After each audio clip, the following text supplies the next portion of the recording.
Developing tonight, we are learning new information about the suspect in the bombing of that Palm Springs fertility clinic. The FBI saying 25-year-old Guy Edwards Bartkus targeted the clinic due to, quote, nihilistic beliefs. The FBI says a manifesto believed to be connected to Bartkus says he was anti-life.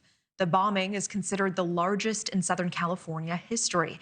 The FBI saying the 4 people injured Saturday have all been released from the hospital. The reproductive center says no staff nor any reproductive material or embryos were damaged in this explosion. We want to bring in NewsNation national security contributor and former CIA and FBI special agent Tracy Walder. Tracy, thanks for joining us on this.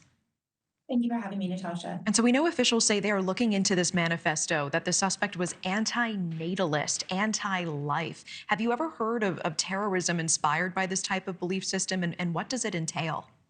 It's extremely rare, to be completely honest with you. It's not to say that it obviously doesn't exist, but as we discussed last night, where we really hear a lot about the pro-life, the army of God, right? The bombing of abortion clinics and those kinds of things. This essentially is the idea that it is more humane to kill humanity to prevent future suffering. So he believes that he is doing the humane thing because he didn't ask to be born, and as a result, he is suffering. Wow. Where would this man have gotten the resources to build such a powerful explosive device?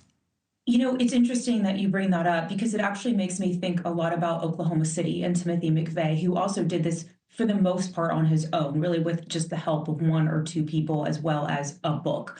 There is so much information out there online. I mean, when I worked counterterrorism, they had handbooks on how to build these things. There is a lot that's available to him. However, this does speak to a degree of planning.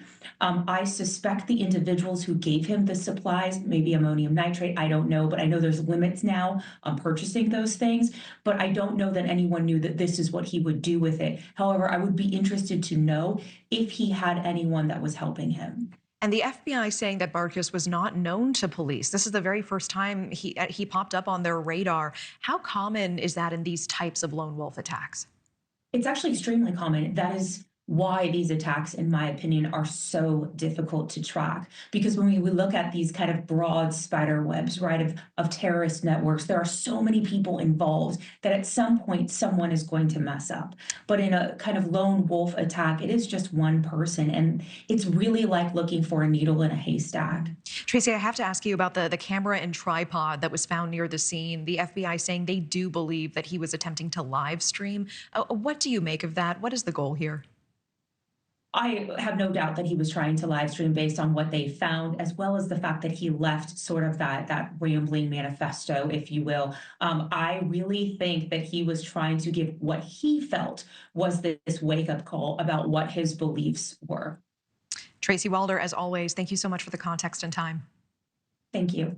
Thank you for watching. Subscribe below and download our NewsNation app right now on your phone, and you will get fact-based, unbiased news for all Americans.